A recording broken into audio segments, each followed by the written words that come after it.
কি করছো? কি পড় গান?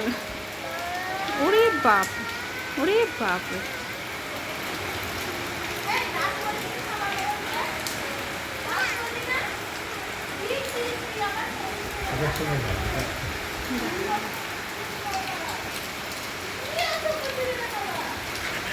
নমস্কার, আমি মৌসুমি। কেমন আছেন আপনারা সবাই? আশা করি সবাই খুব ভালো আছেন এবং সুস্থ আছেন। যে যেখান থেকে আমার ভিডিওটা দেখছেন, বড়দেরকে প্রণাম আর ছোটোদেরকে অনেক ভালোবাসা জানিয়ে আমি আমার আজকের ভিডিও শুরু করছি। সকালবেলা ঘুম থেকে উঠে আজও দেখছি একইভাবে পড়ে চলেছে বৃষ্টি। চারিদিকে শুধু যেন জল আর জল। আমার সোনা বাবাও ঘুম থেকে উঠে পড়েছে। চলুন ওকে এবার খাবারটা খাইয়ে দিই।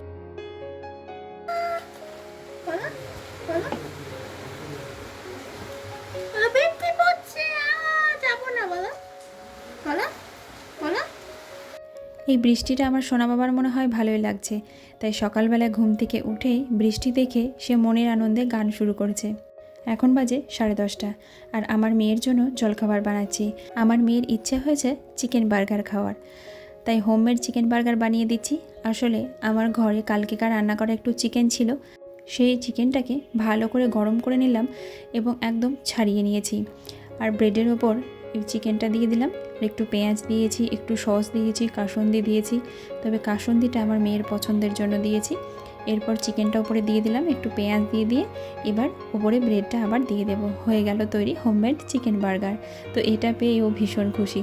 তো ওর জলখাবারও হয়ে গেল, আমার চিকেনটাও উঠে গেল, মানে চিকেনটাও পড়ে রইলো না, আবার ওর পেটটাও ভরলো, আবার ওর মন পছন্দ মতো খাবারও হলো। দেখুন কি সুন্দর মজা করে খাচ্ছে।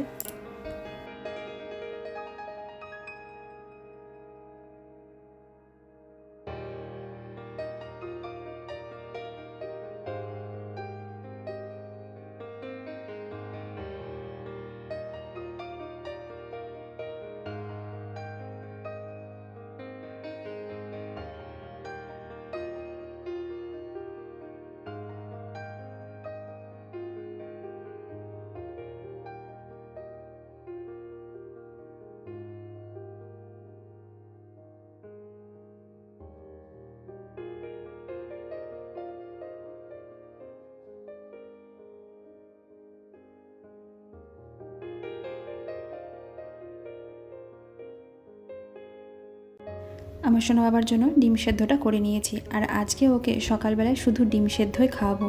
কারণ একদম প্রথম সকালে যে খাবারটা আমি দিই দুধ মুড়ি, সেটা খেতে অনেকটাই দেরি হয়ে গেছিলো। মানে ওর ঘুম থেকে উঠতেও একটু দেরি হয়েছিল, তাই দুধটা খেতেও দেরি হয়েছে। তো সেই জন্য এখন আমি শুধু এই ডিম সেদ্ধটাই দেব। আজ দ্বাদশী, আর দ্বাদশী দিন একটু শাক খেতেই হয়। তবে আজকে সকালবেলায় ও বাজারে যেতে পারেনি, কারণ এত বৃষ্টিতে বাজার যাবে কি করে। তাই আমাদের বাড়ির পাশে একটা সজনে গাছ আছে, তো সেই গাছ থেকে কয়েকটা পাতা নিয়ে এসেছিলাম। শুধু মার মতো তো হবে, মানে দ্বাদশী, শাক তো একটু মুখে দিতেই হয়, তাই একদম অল্প করেই একটু শাক হয়েছে। আর মাছটা আমাদের আনাই থাকে, একসঙ্গে 4-5 দিনের সবজি মাছ এগুলো নিয়ে এসে রাখে। আসলে প্রতিদিন তো ও বাজারে যাওয়ার সময় পায় না, তাই একসঙ্গে নিয়ে এসে রাখে। আর আজ ফ্রিজে রুই মাছ ছিল, তো সেই মাছটা একটু ঝোল বানাবো, আর শাক করেছি, আর করব থোড় ভাজা। আর আমার ছেলেকেও আজকে এই মাছ দিয়েই ভাত দিতে হবে, কারণ বাজারে তো যেতে পারলো না। বাজারে গেলে একটু অন্য মাছ আমার সোনা বাবার জন্য নিয়ে আসতে পারতো, কিন্তু আজকে তো বাজারে যেতেই পারলো না এত বৃষ্টিতে। তো এই মাছটাই ওকে দিতে হবে, কিছু করার নেই, একটু দেবো অল্প করে। যদিও এই মাছটা জ্যান্ত মাছই ছিল, মানে যখন এনেছিল তখন কিন্তু জ্যান্তই ছিল, কিন্তু এদিকে আবার ফ্রিজে কয়েকদিন আছে, তো তাই প্রথমে ভাবছিলাম দেব না, কিন্তু এই মাছই একটু দিলাম। কি করব, সকালে ডিম দিয়েছিলাম, তো এখন আবার ডিম দেব, তাই ভাবলাম যে থাক, দরকার নেই, অল্প করে একটু মাছই দেব, তাই অল্প করে একটু মাছই দিয়েছিলাম। আর এই যে দেখুন কি বৃষ্টি হচ্ছে, আর এই টবগুলোতে জল জমে গেছে। আর আমার মেয়ে আবার টবগুলো থেকে জল ফেলতে গিয়ে টবটায় ফেলে দিয়েছিল, তো টবটা আবার তুলে দিল। আর আমাদের উঠানটা পুরো প্লেন, তাই বৃষ্টি হলে হাঁটতে একটু ভয়ই লাগে। আর এরপর আমার সোনা বাবাকে স্নান করাবো। আর এদিকেই দুই ভাই বোনকে অ্যালবামটা বার করে দিয়েছিলাম, ওরা ঘরে বসে বসে দুই ভাই বোনে অ্যালবাম দেখছিল।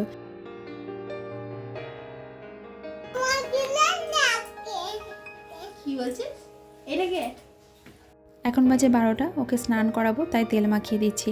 আর ও দেখুন অ্যালবামটা পেয়ে এতটাই খুশি হয়েছে, আর শুধু তার দিভাইকে প্রশ্নের পর প্রশ্ন, এটাকে ওটাকে সেটাকে। কে বলো তো? না এইটা বলো, এইটাকে, এইটা এগুলো কে?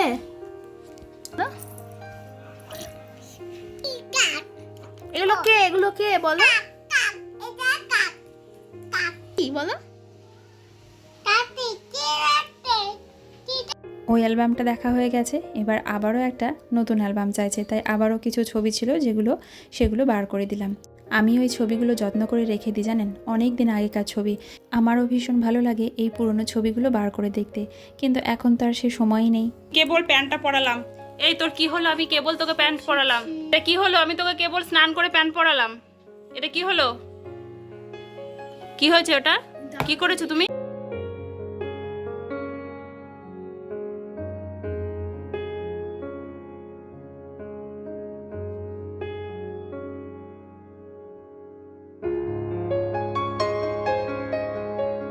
আমার সোনা বাবাকে নিয়ে এবার খাওয়াতে বসেছি। আর প্রথম তো ও একা একা খাবো বলে মহানন্দে ভাতের প্লেটটা নিয়ে বসে। তারপর খানিকক্ষণ দু একটা ভাত মুখে দিয়ে চারিদিকে ছড়িয়ে ছিটিয়ে হয়ে যায় তার খাওয়া। তবে বাচ্চাদের নিজে হাতে খেতে দেওয়া অভ্যেস করানো ভালো, কিন্তু এতে একটা অসুবিধে হয়, জানেন তো। ও যখন ভাত খায় তখন ভাতটা মুখে তোলে, তারপর সেই ভাতের হাতটা আবার মাটিতে ঠেকায়, এখানে ওখানে চারিদিকে ঠেকায়, তারপর সেই হাতটা আবার মুখে দিতে যায়, ভাতে হাত দেয়। তো এরকমভাবে বারবার নোংরায় হাত দেয়, ভাতে হাত দেয়। তো এতে ভীষণ অসুবিধে হয়। কতবার আমি হাতটা ধোয়াবো, তাই না? তো তাই প্রথমে একটুখানা দিই, তারপর ভালো করে ওর হাতটা ধুয়ে ওকে আবার সরিয়ে দিয়ে তারপর চারিদিকে ঘুরিয়ে এদিকে ওদিকে ঘুরিয়ে খাওয়ায়। আজকে যেমন ছাদে প্রচুর হনুমান এসেছে, তো আজকে বেশ তাড়াতাড়ি হনুমান দেখে খাবারটা খেয়ে নিয়েছে। আজকে খাওয়াতে একদমই বেশি জ্বালাতন করেনি। আর যেদিন একটু তাড়াতাড়ি খেয়ে নেয় সেদিন কী যে আনন্দ হয় সে আর কি বলবো। না হলে প্রত্যেক দিন এই খাবার নিয়ে ওর পেছনে পেছনে ঘুরে বেড়াতে ভীষণ কষ্ট হয়। তাই মনে মনে ভাবছি, ভাগ্যিস আজ বৃষ্টিটা হয়েছে, ভাগ্যিস হনুমানগুলো এসেছিল, তাই আমার সোনা বাবা আজকে তাড়াতাড়ি একটু খাবারটা খেয়ে নিয়েছে।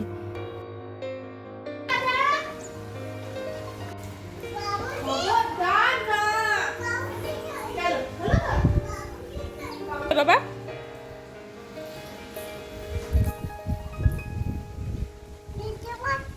দেখতে পাচ্ছ না? এখন বাজে সন্ধ্যা 6:30। আমার সোনা বাবা দুপুরবেলায় খাওয়া দাওয়ার পর একটু ঘুমিয়েছিল, আর এখনও অঝরে বৃষ্টি পড়ে চলেছে।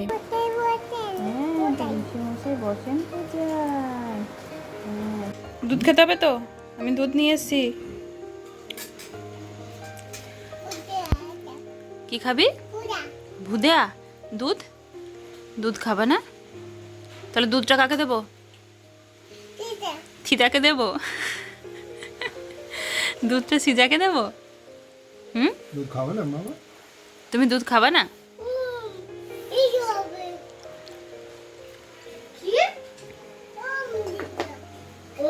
ওমকে দেবে।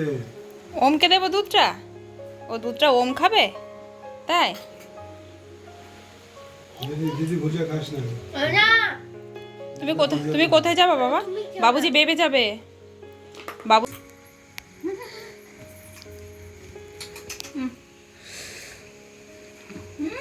এবার হাঁটে থাকা আর দিচ্ছি না।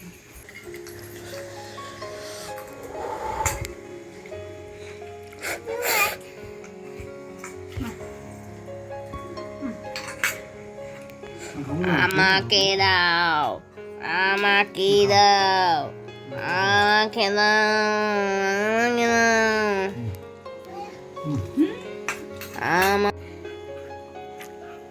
ভালো খাইনি না।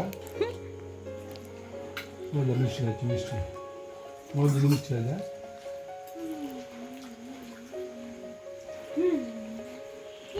আমি এদিকে দুধটা নিয়ে এসে বসেছি ওকে খাওয়াবো বলে, আর ও বাবাকে পেয়ে বাবার সঙ্গে খেলা শুরু করেছে।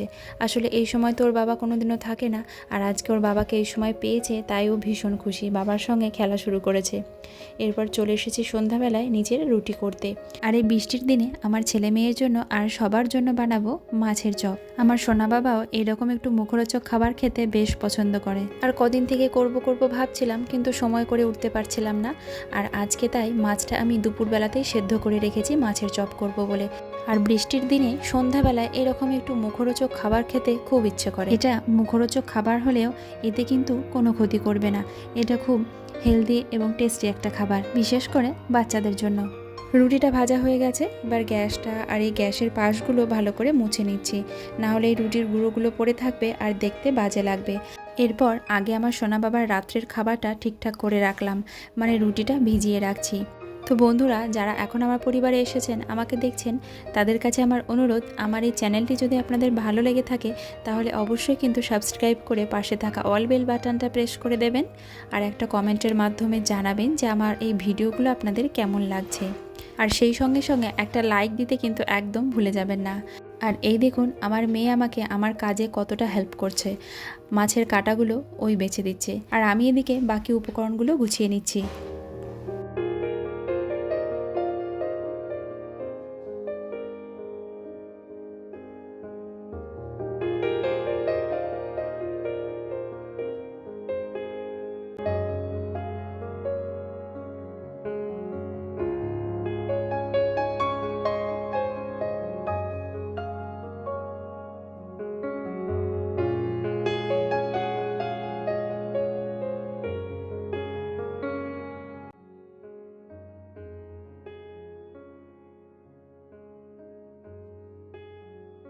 এখানে নিয়েছি সেদ্ধ করা কাটা ছাড়ানো মাছ, আর আছে আলু সেদ্ধ, আর পেঁয়াজ, আদা, রসুন, কাঁচা লঙ্কা এগুলো চপার মেশিনে একটু চপ করে নিয়েছি, আর এর সঙ্গে দিয়েছি একটু বেসন, আর মশলার মধ্যে দিয়েছি জিরে গুঁড়ো, ধনে গুঁড়ো, লবণ আর একটু হলুদ, আর দিয়েছি সামান্য একটু গরম মশলা।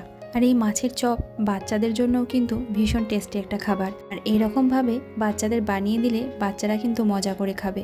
বিশেষ করে যেসব বাচ্চারা মাছ ঠিকঠাকভাবে খেতে চায় না বা কোনো খাবার ঠিকঠাকভাবে খেতে চায় না, আমার সোনা বাবার মতো তাদেরকে এইভাবে মাছ বানিয়ে দিলে তারা কিন্তু মজা করে খাবে এবং মাছের যে প্রোটিনটা সেটাও পাবে। তৈরি হয়ে গেছে গরম গরম মাছের চপ, খেতে কিন্তু সত্যি অসাধারণ হয়েছিল। আর এই দেখুন আমার সোনা বাবার কাণ্ডটা একবার দেখুন, মাছের চপ খাওয়ার জন্য কীরকম করছে একবার দেখুন। আমার সোনা বাবাও কিন্তু একটা পুরো গোটা মাছের চপ খেয়ে নিয়েছে, তবে ও আবারও চাইছিল কিন্তু আর দিইনি, কারণ রাত্রিবেলা তো বেশি দিলাম না, যদি কোনো সমস্যা হয় ভাবছি আর একদিন আবার ওকে একটু করে দেব। কি খাবে তুমি? কি খাবে?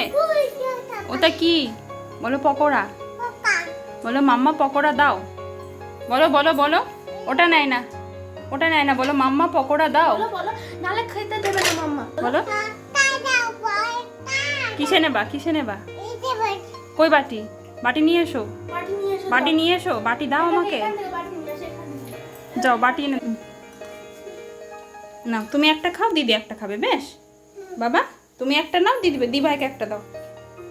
তবে বাচ্চাদের জন্য বানালে একদমই লঙ্কা ছাড়া করতে হবে, আর আমিও আজকে সেরকমভাবেই করেছি, কোনো রকম লঙ্কার গুঁড়ো ব্যবহার করিনি, আর কাঁচা লঙ্কা দিয়েছি একদমই সামান্য, যাতে আমার সোনা বাবারও ঝাল না লাগে, আর আমার মেয়েও খুব একটা ঝাল খেতে পারে না, তাই আমার মেয়েরও যেন ঝাল না লাগে, তো সেইভাবেই করেছি। আর বাচ্চাদের জন্য করলে এইভাবেই বানাতে হবে।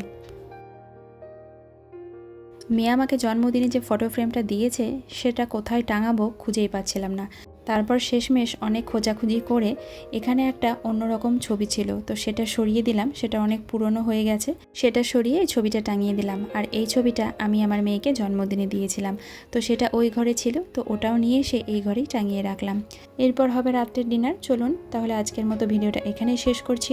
সবাই ভালো থাকবেন, সুস্থ থাকবেন, দেখা হবে আগামীকাল আবারও একটা নতুন ভিডিওর সঙ্গে।